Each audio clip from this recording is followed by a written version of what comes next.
Allah bilang wa in ta'uddu ni'matallah la tuhsuha. Artinya la tuhsuha ini bukan gak akan sanggup ngitung, tapi memang banyak yang emang kita gak bisa ngitung. Yang gak usah ngitung, sadar juga enggak gitu kalau itu adalah nikmat. Tapi tetap walaupun kita gak sadar, nikmat Allah yang dikasih buat kita itu terus menerus gak pernah berhenti. Seperti doa seorang ibu yang terus mendoakan anaknya walaupun kita sesekali doang ngelihat ibu kita ngedoain kita. Kayak misalnya pas mau ujian, kita minta doa ibu, terus ibu ngedoain kita. Kita sadar ibu pas waktu itu ngedoain kita. Tapi padahal ibu ngedoain kita tuh setiap hari. Cuman yang kita dengar langsung sebagian kecil ya. Sebagian besar yang kita gak dengar itu banyak banget. Begitulah kurang lebih nikmat yang Allah kasih kepada kita. Cuman sebagian kecil yang kita sadar, tapi sebagian besarnya tetap menjadi rahasia Allah Subhanahu wa taala agar kita menjadi orang yang beriman. Kemudian salawat dan salam teruntuk Nabi besar Muhammad sallallahu alaihi wasallam yang mencontohkan kepada kita banyak hal yang luar biasa dalam keadaan beliau tidur, duduk, berdiri, berjalan, ketika beliau sendiri, ketika beliau bareng dengan yang lain, semuanya adalah teladan. Dan masih banyak banget adegan hidup Nabi yang mungkin belum sempat kita baca atau kita pelajari, padahal itu luar biasa. Mudah-mudahan kita bukan hanya ngaku-ngaku mencintai Nabi, tapi juga bentuk rasa cinta kita itu adalah serius belajar tentang teladan-teladan Nabi Muhammad SAW. Serius gini.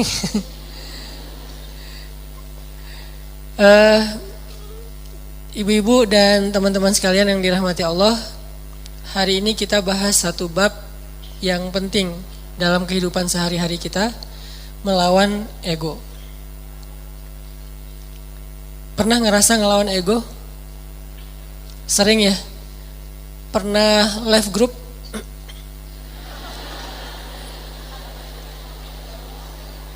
Kadang gak live group, cuman grupnya yang nge-live kita. Gimana grupnya nge-live kita? Tadinya grupnya rame, chat, broadcast, segala macam, tiba-tiba sepi. Kenapa sepi? Ternyata mereka bikin grup baru, dan cuman kita doang ya gak dimasukin ya. Ini namanya bukan live group, grup live kita. Saya pernah ngerasain kayak gitu. Kenapa ini sepi nih? Ternyata bikin yang baru. Adminnya mantan. Enggak, bercanda. Jadi mungkin kita pernah rame sama orang, pernah clash, pernah sakit hati, pernah baper. Apalagi kadang orangnya itu orang dekat kita, keluarga, pasangan, orang tua, mertua, adik kakak, sahabat, yang pasti rasanya gak nyaman. Kita tuh gak pengen lama-lama diam-diaman, pasti kayak gitu. Cuman kok gak ada kekuatan ya untuk bisa memulai bicara duluan, mungkin nyapa duluan, atau senyum duluan, atau say hi duluan, ngejapri duluan. Kok gak ada kekuatan kayak gitu? Yang terjadi justru kita kayak pasif nungguin dan berharap dia duluan yang nyapa kita. Diam-diam sebetulnya berharap, tapi gak pengen kita yang duluan. Nah ini namanya ego nih. Hati kita secara jujur sebetulnya pengennya udah deh gak usah gini-gini amat, gak usah diam-diaman terus, udah deh kita mending netral lagi, biasa lagi, cair lagi dengan geng kita, mungkin geng kecil yang dari SD, SMP, SMA udah barengan, terus baru pisah, nikah dia duluan, kita tinggal sendiri misalnya. Kan suka kayak gitu tuh, ada baper-bapernya, gak pengen lama-lama. Tapi yang terjadi udah lebih seminggu gak ada yang duluan datang untuk menyapa, karena dua-duanya menjaga ego. Berat rasanya untuk ngelawan ego dalam diri sendiri. Ini sering terjadi dalam kehidupan kita. Dan yang lebih fatal lagi dengan orang tua nih. Sampai kalau dengan orang tua atau dengan mertua lebih berat lagi tuh.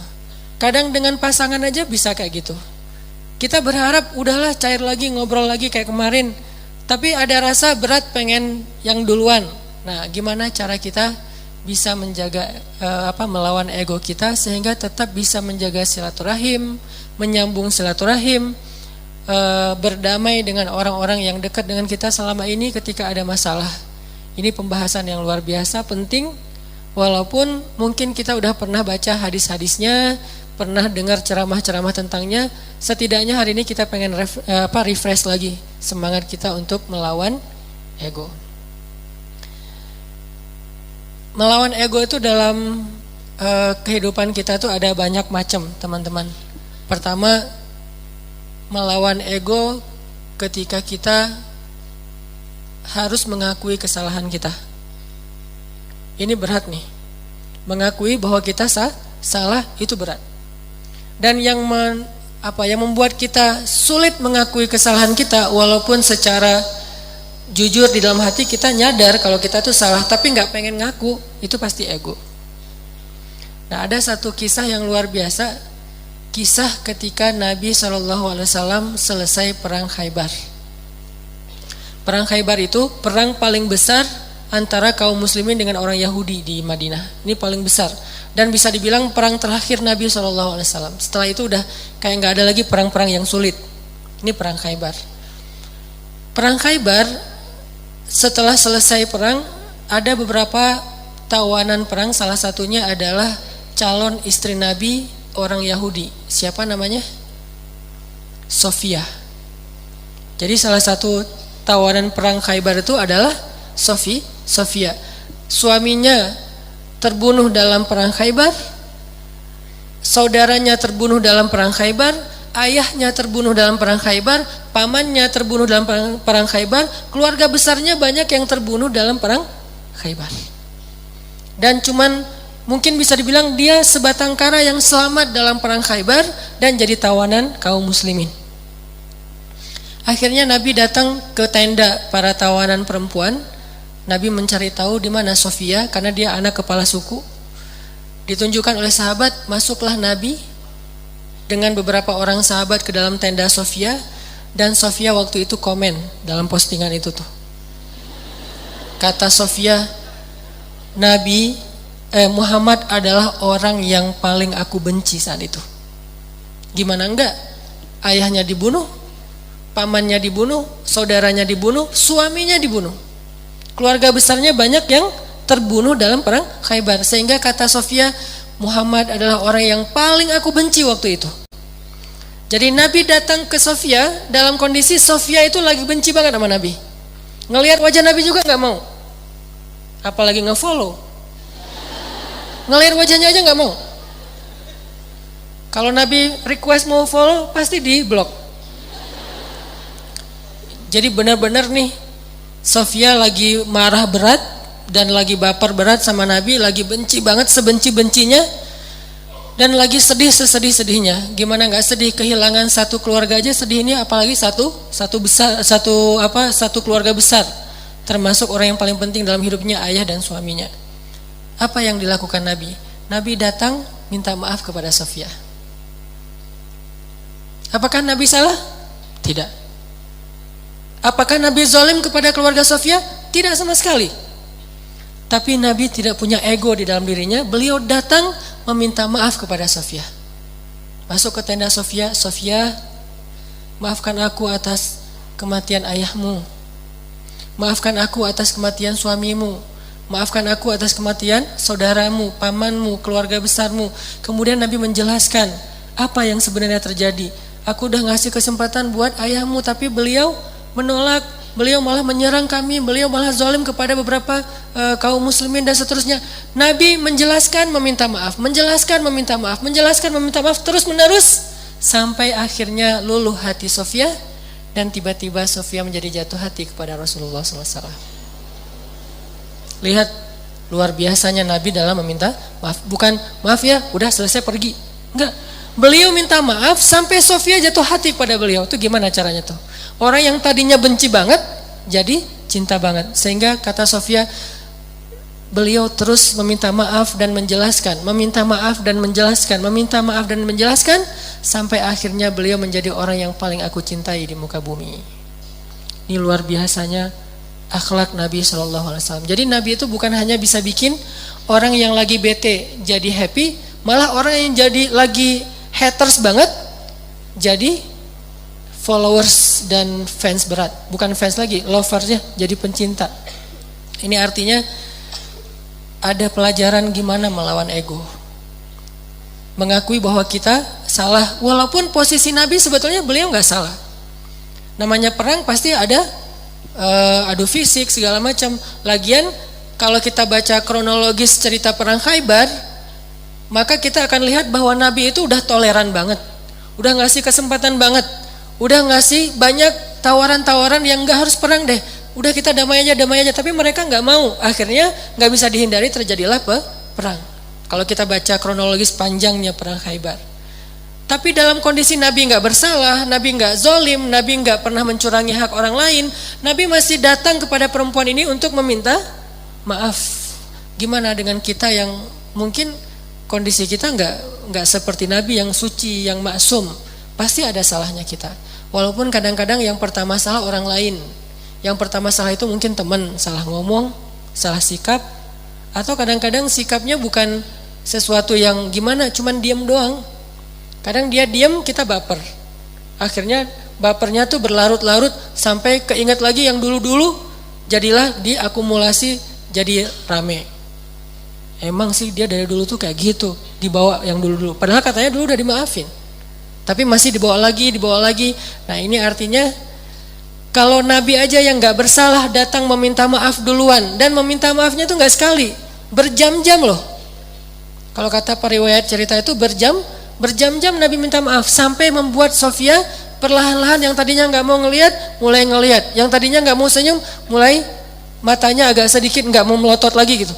Terus lama-lama Sofia mulai antusias, lama-lama Sofia tersenyum, dan kemudian Sofia malah luluh hatinya, bahkan jatuh hati kepada Nabi. Bukan karena Nabi keren, kece, bukan, karena akhlaknya yang luar biasa. Baru Sofia mengakui kepada Nabi, mengatakan, beberapa malam yang lalu saya mimpi. Baru Sofia jujur, mimpi apa? Saya mimpi, dalam mimpi itu rembulan jatuh ke dalam pangkuan saya. Rembulan purnama banget jatuh ke dalam pangkuan Sofia. Lalu saya ceritakan mimpi ini kepada suami saya dipukul sama suami saya, ditampar sama suaminya. Kenapa? Karena suaminya tahu makna dari mimpi.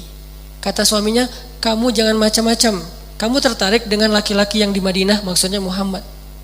Padahal Sofia gak pernah tahu tentang Muhammad, tapi Allah ilhamkan lewat mimpi bahwa kelak Sofia itu akan menjadi salah satu yang mendampingi hidup Nabi Muhammad SAW. Baru Sofia ngomong, kalau saya mimpi rembulan jatuh ke dalam pangkuan saya, tapi saya masih gak percaya, mana mungkin pembunuh suami saya akan jadi suami saya, pembunuh ayah saya bakalan mendampingi hidup saya.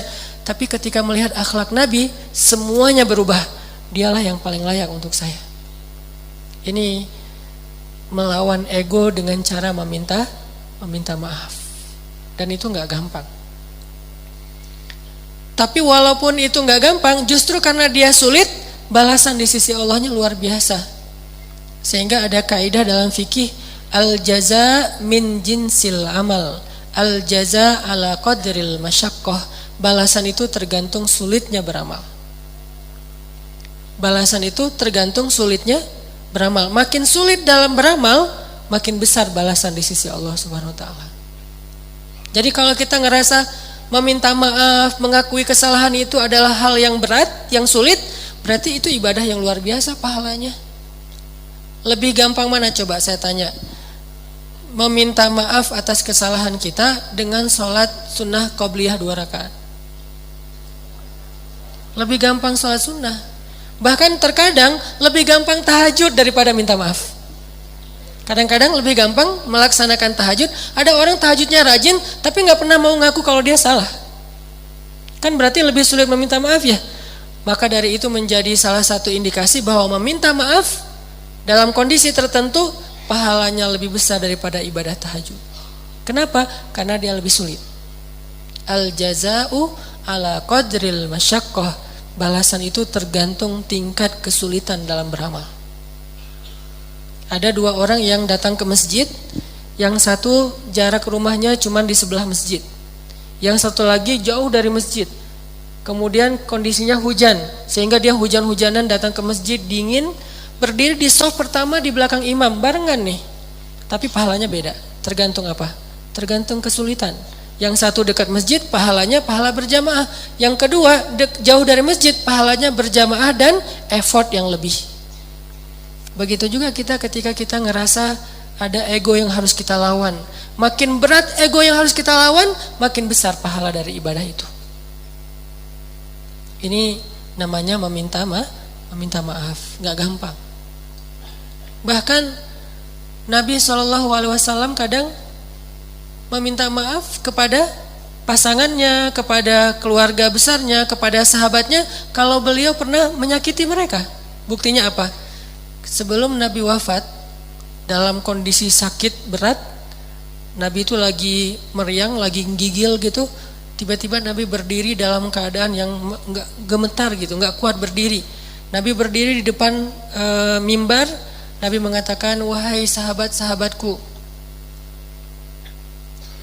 wahai sahabat-sahabatku, kalau aku pernah menyakiti kalian sebelum ini, maka maafkanlah aku. Jika kalian ingin mengambil hak kalian untuk membalas, maka balaslah sekarang, karena mungkin ini adalah pertemuan kita yang terakhir.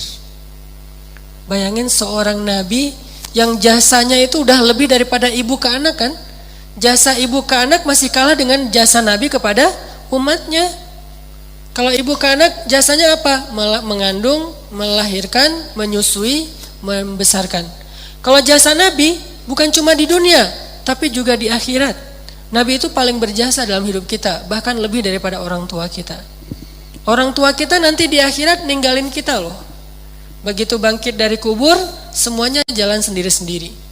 Bahkan kalau kita dikuburin satu kuburan dengan pasangan kita, cinta sejati nih, pengen satu kuburan berdua, nanti begitu bangkit tetap aja nggak saling menolong, bahkan saling meninggalkan. Kenal nggak? Kenal.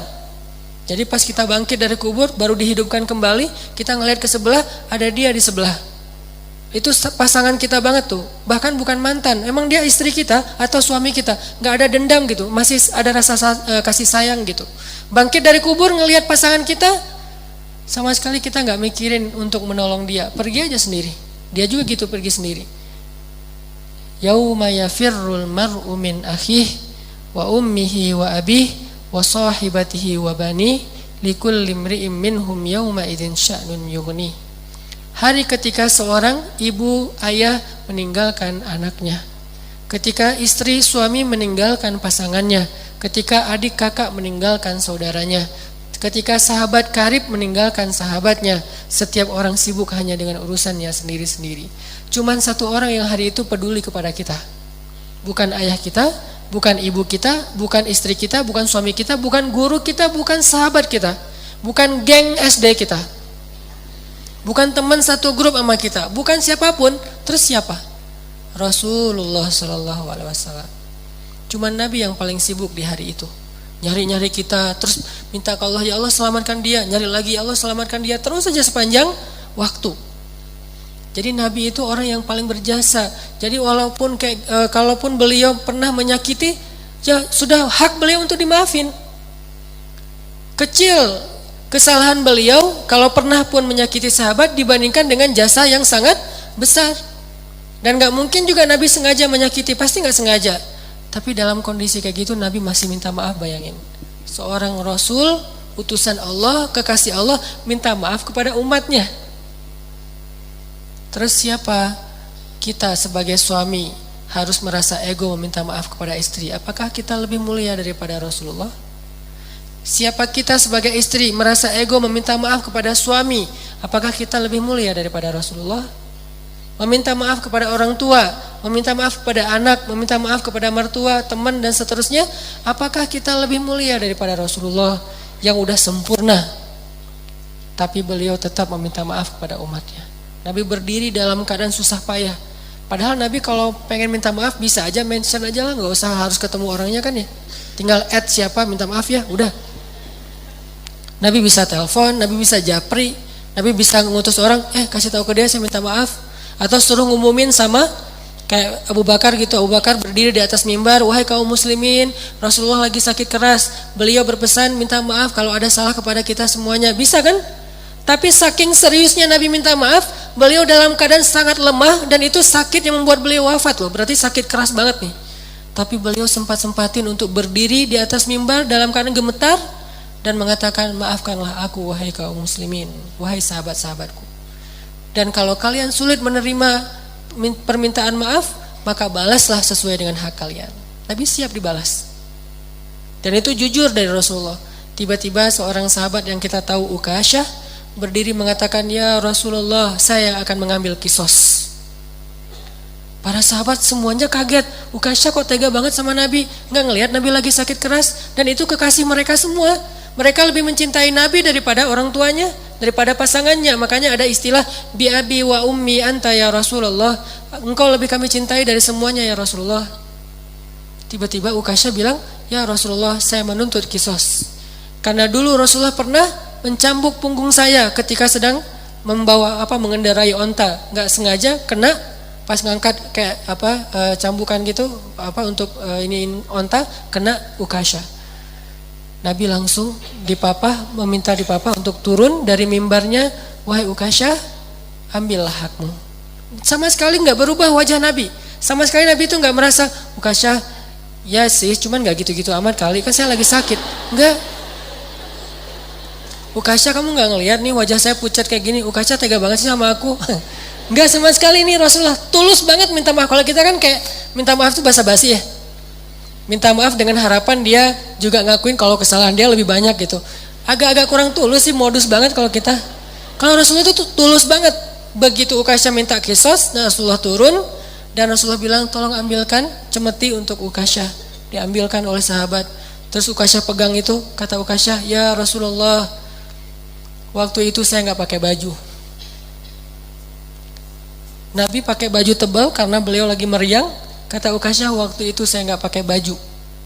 Nabi langsung membuka baju beliau, nggak pakai baju sama sekali. Kata sahabat, ya Rasulullah, biar saya aja yang ganti engkau. Ya Ukasyah, aku aja yang ganti Rasulullah. Kalau kamu mau tambahin aja 10 kali lipat, tapi jangan Rasulullah, kami aja yang ganti Rasulullah. Banyak yang jadi relawan pengen gantiin posisi Nabi. Abu Bakar, Umar, semuanya pengen gantiin. Ukasyah diam dan Nabi mengatakan, tidak, itu adalah kewajiban aku untuk Ukasyah, itu hak Ukasyah. Minggir, pada minggir semuanya. Nangis sahabat melihat Nabi diperlakukan gitu-gitu amat. Seandainya boleh tuh udah digebukin tuh Ukasyah, cuman kan nggak boleh karena itu hak Ukasyah ya.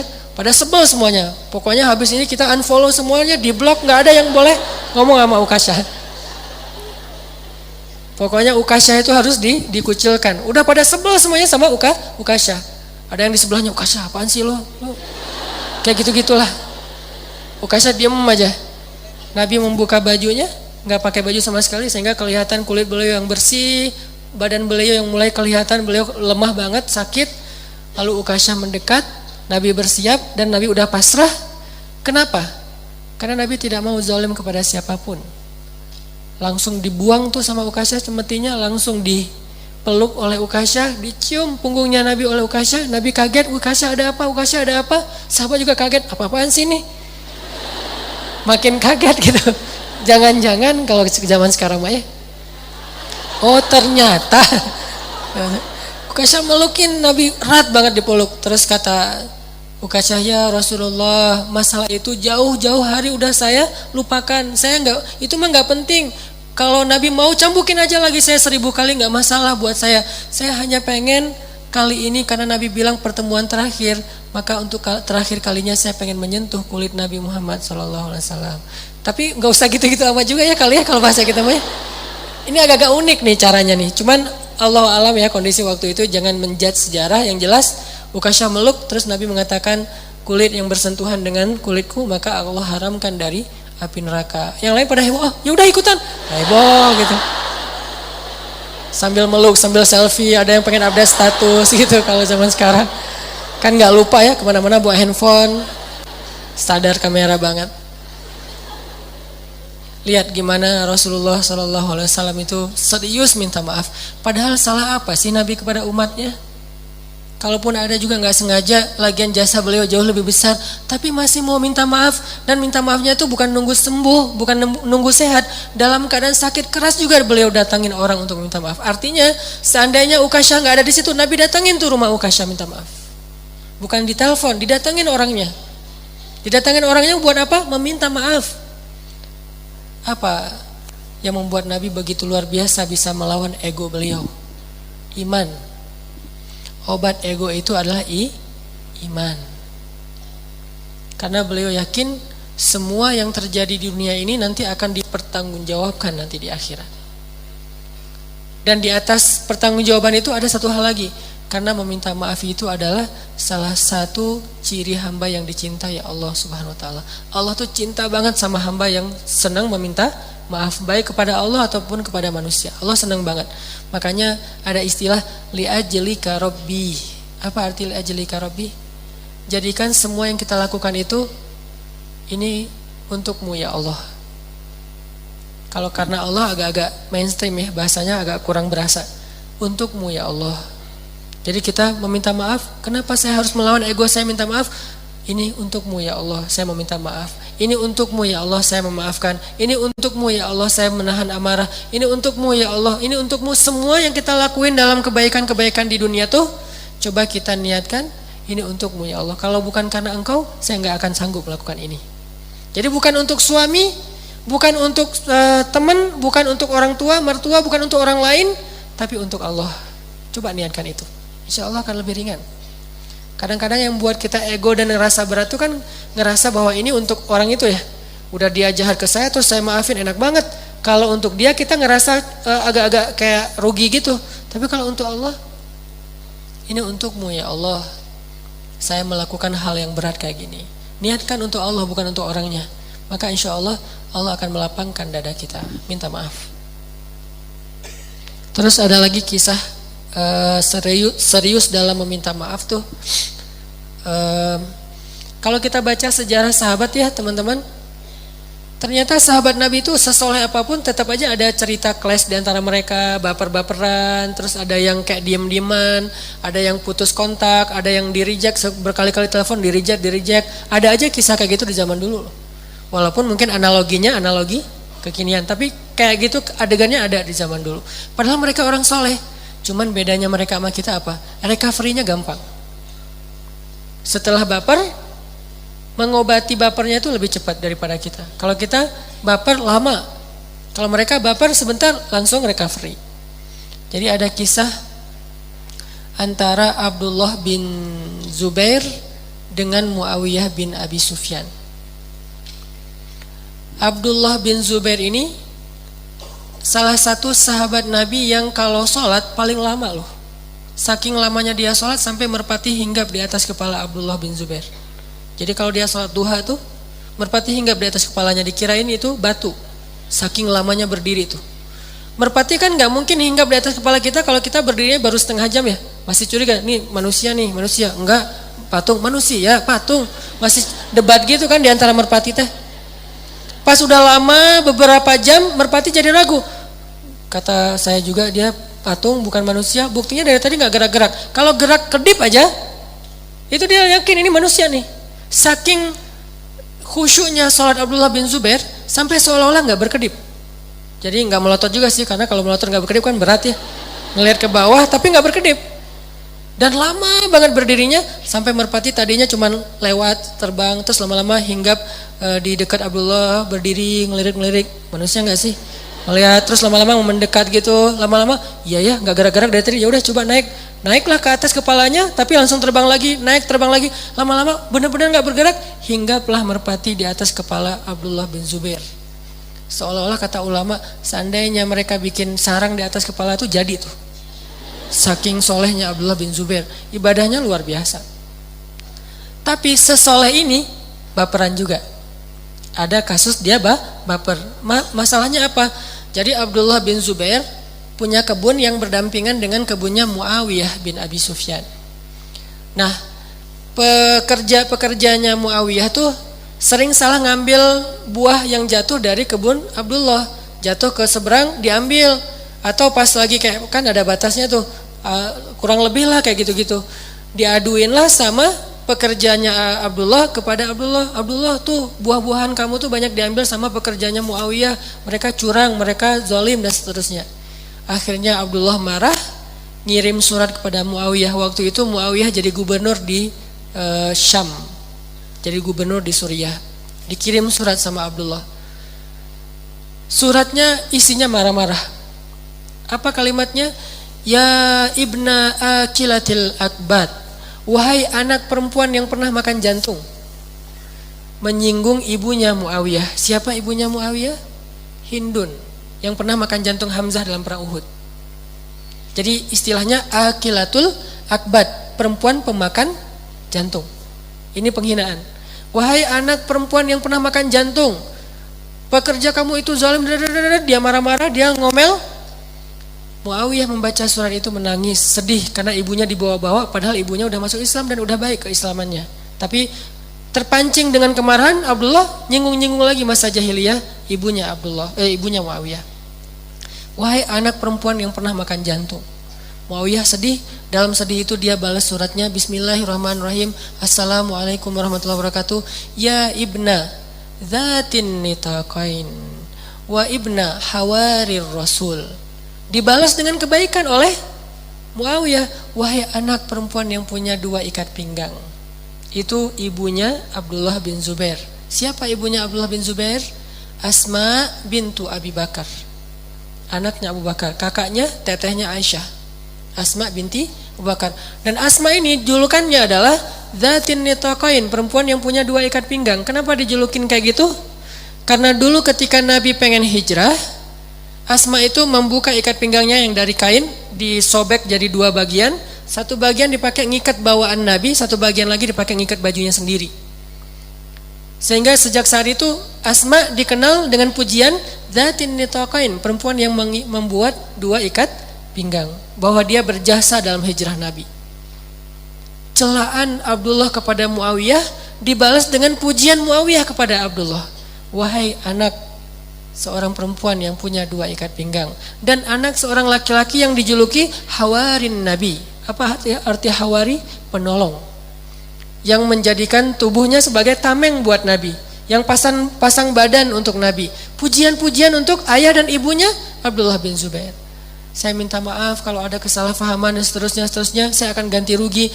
Begitu baca surat dari Muawiyah, Abdullah juga merasa sadar dan menangis. Duh, saya salah ngomong, saya udah zolim, saya udah jahil. Akhirnya Abdullah langsung ngambil ontanya, berangkat ke Suriah. Bayangin dari Madinah, hari itu dia terima surat, hari itu juga dia langsung berangkat ke Suriah. Ngapain? Minta maaf. Kan bisa aja balas surat. Kan tadi Japri doang kan? Udah balas aja Japrinya. Kalau DM balas aja DM-nya. Ngapain harus ketemu orangnya? Seserius itu mereka meminta maaf. Jadi minta maaf itu adalah amal yang luar biasa penting. Gak cukup dengan Japri, gak cukup dengan ngirim surat, gak cukup dengan ngirim utusan, gak cukup dengan sekedar telepon. Datengin orangnya. Langsung bayangin Madinah dengan Suriah itu dulu jaraknya bisa beberapa hari perjalanan. Sekedar minta maaf satu kasus doang. Jalan sendiri. Dan itu gak pakai rombongan, sendiri langsung pergi ke sana. Sampai di Suriah mencari Muawiyah, dan langsung Abdullah mengatakan, ya Muawiyah, saya sudah zalim dengan kata-kata saya, maafkanlah saya, maafkanlah saya. Kenapa dia begitu serius meminta maaf? Karena dia yakin, faman ya'mal mithqala dzarratin khairan yarah wa man ya'mal mithqala dzarratin syarran yarah. Ucapan nanti akan dipertanggungjawabkan di akhirat. Iman mengalahkan ego. Makanya dia datengin Muawiyah, dia minta maaf pada Muawiyah. Udah cukup segitu, datang dari jarak jauh? Belum. Ditambah lagi dengan apa teman-teman? Abdullah mengatakan, sebagai bentuk keseriusan saya meminta maaf, wahai Muawiyah, saya hadiahkan seluruh kebun saya itu untuk kamu. Ini seriusnya minta maaf. Gak cukup dengan dia datangi dari jauh, malah dia tambahin lagi dengan bentuk hadiah satu kebun kurma yang sangat luas. Ini namanya orang yang beriman. Jadi salah satu ciri orang yang beriman itu bisa ngelawan egonya dalam hal yang paling berat, karena dia yakin gimana pun beratnya memaafkan, lebih berat nanti pertanggungjawabannya di akhirat. Jadi lebih mending saya beresin di dunia dah daripada nanti diberesin di sidang Allah di akhirat, lebih berat lagi. Walaupun berat nih, tapi ada yang lebih berat nanti kita bermasalah di hadapan Allah itu lebih berat daripada kita bermasalah di dunia. Itu iman yang mengobati rasa ego dalam hati mereka. Itu yang pertama. Yang kedua, ego untuk memaafkan.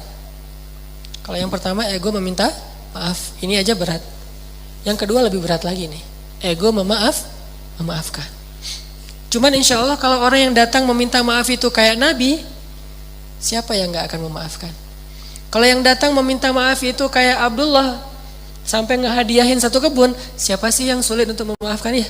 Masalahnya kadang-kadang kita dua-duanya nih ego nih, yang ngerasa bersalah, minta maafnya asal-asalan, gak serius, gak kayak Nabi ngebujuk sampai Sofiyah yang marah jadi malah cinta kepada Nabi. Kan itu berarti usaha Nabi luar biasa ya. Kalau kita kan kadang-kadang minta maaf cuma satu kata, udah maaf, udah gitu doang kan. Kalau Nabi, maafin ya Sofiyah, maafin ya, maafin, sampai Sofiyah akhirnya jatuh hati kepada Nabi. Abdullah, maafin ya Muawiyah, saya hadiahin nih kebun saya, saking seriusnya minta maaf. Gitu cara minta maaf. Yang melawan ego, bukan sekedar udah maafin ya, udah sekedar, enggak. Benar-benar dia serius dan merasa harus menebus kesalahannya. Ini namanya meminta maaf. Kalau orang minta maafnya kayak gini, maka bagi yang merasa terzalimi juga akan lebih ringan memaafkan.